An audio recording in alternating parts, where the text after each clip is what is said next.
Hello everyone, welcome to Sprint UPSC. We are discussing class 11th NCERT Indian Constitution at Work and we are on chapter 9 Constitution as a living document. तो देखो first part में हमने basic introduction पढ़ा था कि constitution as a living document इस chapter को नाम क्यों दिया गया, क्योंकि हम ये शो करना चाहते हैं कि ये जो कॉन्स्टिट्यूशन है that can be changed by time to time. इसलिए सबसे पहला सवाल हम ऑलरेडी आंसर कर चुके हैं, आर कॉन्स्टिट्यूशन स्टैटिक.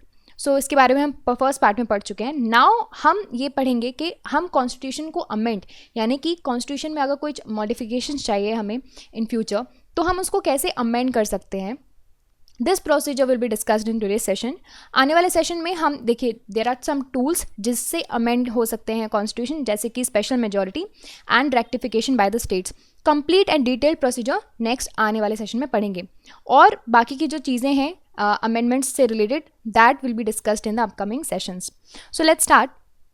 सो देखिए सबसे पहले we shall start with the article 368. You should know this article क्योंकि ये आर्टिकल बड़ा ही इंपॉर्टेंट है और अमेंडमेंट्स की बात आती है तो article 368 is the one where आपको याद रखना है, क्योंकि यूपीएससी हमेशा क्वेश्चन इस तरह से पूछते रहता है.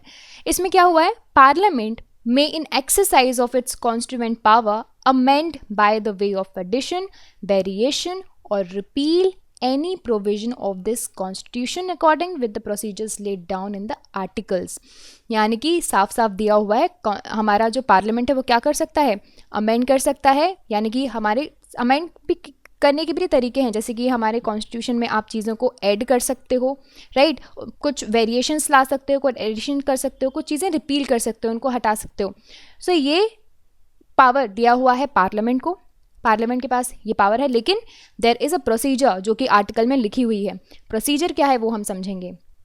देखिए हमने लास्ट सेशन में भी समझा था कि कॉन्स्टिट्यूशन को अमेंड तो करना है, अमेंडमेंट इज़ रिक्वायर्ड, बट उसके कॉन्स्टिट्यूशन को प्रोटेक्ट भी करना है कि अननेसेसरी और फ्रीक्वेंट चेंजेस ना हो पाए हमारे संविधान में. और इन अदर वर्ड्स कॉन्स्टिट्यूशन हमारा फ्लेक्सिबल भी है और रिजिड भी है. This is the basic you can say feature of our constitution.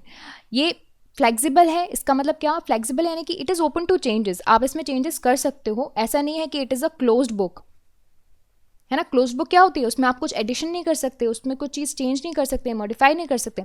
लेकिन यहाँ पे you are open to change. देखिए आर्टिकल 368 है ना, लेकिन यहाँ पर there is a procedure which is led by this article जिसमें थोड़ा रिजिड मीनिंग दिया है, रिजिड मीन्स दिए हैं जिससे आप हमारे संविधान को चेंज कर सकते हैं. यानी कि कुछ लिमिटेशंस हैं पार्लियामेंट के ऊपर जिनको पार्लियामेंट क्रॉस नहीं कर सकता संविधान को अमेंड करने के लिए. ऑल्सो और जो संविधान को अमेंड करने का प्रोसीजर है वो थोड़ा रिजिड और होगा, उस इतना आसानी से नहीं होगा कि सिंपल अपन ने वोट किया पार्लियामेंट में 50+1 वोट आ गए तो पास हो गया, ऐसा नहीं होगा. The process is a little bit rigid. So constitution जो ईजिली चेंज हो जाते हैं उनको फ्लेक्सिबल कॉन्स्टिट्यूशन बोलते हैं, और कॉन्स्टिट्यूशन जिनको डिफ़िकल्टी होती है चेंज करने में उनको रिजिड कॉन्स्टिट्यूशन बोलते हैं. लेकिन हमारा भारत का संविधान दोनों फीचर्स जो है रखता है अपने साथ. हमारे जो कॉन्स्टिट्यूशन मेकर्स थे उनको पता था कि कॉन्स्टिट्यूशन में फॉल्ट्स आएंगी, कॉन्स्टिट्यूशंस में मिस्टेक होंगी, और उनको पता था कि ऐसा तो होगा नहीं कि एकदम टोटली विदाउट एरर आपका जो कॉन्स्टिट्यूशन वैसा बनेगा. तो दिस इज़ नॉट पॉसिबल, क्योंकि at the end of the day constitution बनाया तो ह्यूमंस नहीं है. तो देयर वाज चांसेस कि यहाँ पे कुछ गलतियाँ हों.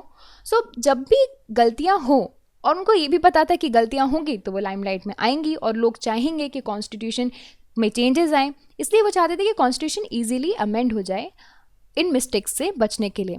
और फिर यहाँ पे कुछ ऐसे प्रोविजंस भी थे हमारे संविधान में जो कि टेम्परेरी थे, यानी कि कुछ समय के लिए थे, उनको बाद में चेंज होना था, है ना. तो उस वजह से भी पार्लियामेंट को पता था कि यहाँ पे भी चेंजेस होने वाले हैं. But at the same time constitution was framing a federal polity. And अगर फेडरल पॉलिटी हमने बात की थी फेडरलिज्म में, फेडरल पॉलिटी इंश्योर करनी है तो कहाँ से इंश्योर होती है, वो इंश्योर होती है हमारे कॉन्स्टिट्यूशन से, and that too written constitution से. तो अगर स्टेट्स की पावर, लोगों की पावर और राइट्स को इंश्योर करना है तो स्टेट्स का कंसेंट होना ज़रूरी है. और तो और some other features were also so central to the spirit of constitution, जैसे कि constitution makers were very anxious to protect these changes. और तो और कुछ ऐसे फीचर्स थे which were the spirit of the constitution, which were the aspiration of the constitution. So constitution makers को लगा कि यार उनके लिए थोड़ी रिजिडिटी होनी चाहिए, वो इजीली पास नहीं होने चाहिए। ये सारे कंसिडरेशंस की वजह से हमने निकाले तरीके। क्या तरीके? कॉन्स्टिट्यूशन को अमेंड करने के। So how to amend the constitution? There are 3 ways. First, ये होता है एकदम ऑर्डिनरी लॉ के जैसे कि ऑर्डिनरी लॉ पास कैसे होता है? सिंपल मेजॉरिटी, पार्लियामेंट में 50+1 मेजॉरिटी से पास हो गया तो आपका अमेंड हो जाएगा, as mention in some of the articles. Special majority लगेगी दोनों हाउसेस की, ये बात याद रखनी है। और तीसरा तरीका होता है special majority plus half of the state legislature. ये भी आर्टिकल 368 में दिया हुआ है, यानी कि स्पेशल मेजॉरिटी तो लगेगी प्लस आधे स्टेट लेजिस्लेचर को वोट देना पड़ेगा, राइट। इस तरह से कॉन्स्टिट्यूशन अमेंड हो सकता है। तो अब कौन सा लॉ किसके अकॉर्डिंग अमेंड होगा वो सब कॉन्स्टिट्यूशन में दिया हुआ है। यहाँ पे आपको बहुत से वेज मिल जाएंगे, आर्टिकल्स मिल जाएंगे कॉन्स्टिट्यूशन में, जहाँ पे लिखा होगा, जहाँ पे मेंशन होगा कि ये जो आर्टिकल्स हैं वो सिंपल लॉ से पास हो जाएंगे, यानी कि सिंपल मेजॉरिटी से पास हो जाएंगे, उनके लिए कोई नया प्रोसीजर और अमेंडमेंट रिक्वायर्ड नहीं है। तो इन केसेस में ऑर्डिनरी लॉ और अमेंडमेंट में ज़्यादा डिफरेंस नहीं होता है। But these parts are those parts of the constitution which are very flexible, है ना। सो देखिए, ये जो आर्टिकल दिए हुए हैं, आर्टिकल 2 एंड आर्टिकल 3, इनको केयरफुली पढ़िए।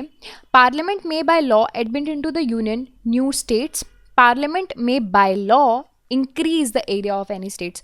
सो यहाँ पे आप देख रहे हैं बाय लॉ का मतलब articles can be modified by the parliament without records to the procedure laid down in article 368।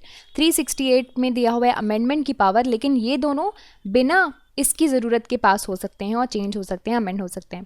सो बहुत से ऐसे आर्टिकल्स हैं हमारे पार्लियामेंट में जो कि सिंपली मॉडिफाई किए जा सकते हैं by in a simple manner, simple majority से।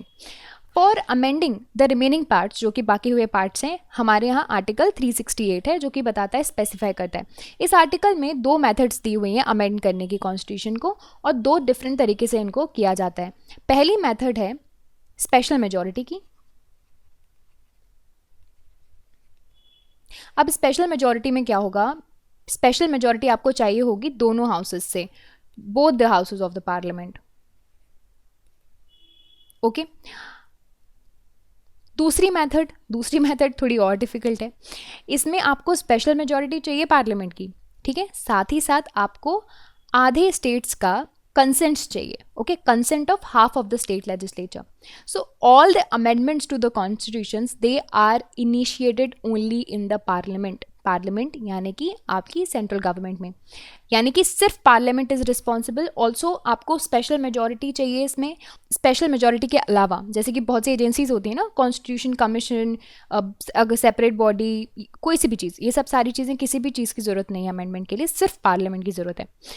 सिमिलरली पैसेज जब हो जाएगा पार्लियामेंट में बिल का, इन सम केसेस स्टेट लेजिस्लेचर का रेक्टिफिकेशन ज़रूरी नहीं होता है।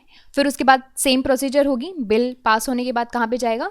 प्रेसिडेंट के पास जाएगा, प्रेसिडेंट असेंट कर देगा, फिर वो अमेंडमेंट हो जाएगा।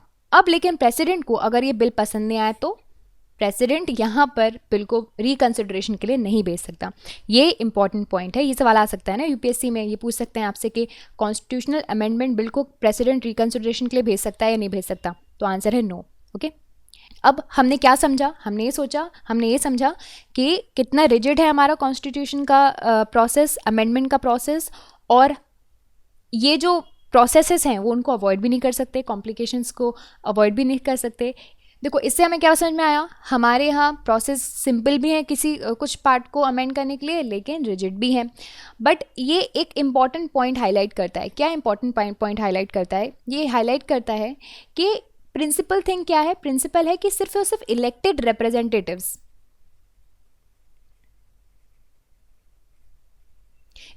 रिप्रेजेंटेटिव्स ही एम्पावर्ड हैं फाइनल डिसीजन के लिए, फाइनल कॉल के लिए, फाइनल अमेंडमेंट के लिए। इसलिए हमारी जो सोवेरेंटी है पार्लियामेंट की वो बनी रहती है, और लोगों के प्रति कॉन्स्टिट्यूशन के लिए मोटिवेशंस भी बनी रहती है, okay. This is how. So आज हमने सेशन में पढ़ा how to amend the constitution. हम ये दो प्रोसेसेस हैं जो कि हमने थोड़े अच्छे से नहीं पढ़े हैं। कल आने वाले सेशंस में डिटेल में पढ़ेंगे स्पेशल मेजॉरिटी का पूरा प्रोसेस और रेक्टिफिकेशन ऑफ द स्टेट से क्या मतलब है। ये सब हम नेक्स्ट सेशन में पढ़ेंगे काफ़ी अच्छे से, काफ़ी डिटेल पे। So stay tuned for that and this is it for this session. If you like this video, you can subscribe to the YouTube channel for more videos and updates, and also you can download the Sprint UPSC app to practice book chapter or topic wise. Remember, just reading books or watching videos won't help unless you practice thoroughly. Identify your mistakes and work to improve your performance, and Sprint UPSC is the perfect app to do all of this. अगर आपको ये video पसंद आया हो तो हमारे YouTube channel को subscribe कीजिए और वीडियोस एंड अपडेट्स के लिए, साथ ही साथ डाउनलोड कीजिए Sprint UPSC ऐप। यहाँ पर आप अपनी books chapter and topic wise practice कर सकते हैं। देखिए, सिर्फ बुक पढ़ने से और वीडियोस देखने से मदद नहीं मिलेगी। जब तक आप प्रैक्टिस नहीं करेंगे तो अपनी मिस्टेक्स को जानिए एंड परफॉर्मेंस को इंप्रूव कीजिए। Sprint UPSC इसके लिए परफेक्ट ऐप है। Thank you so much. I will see you in the next video.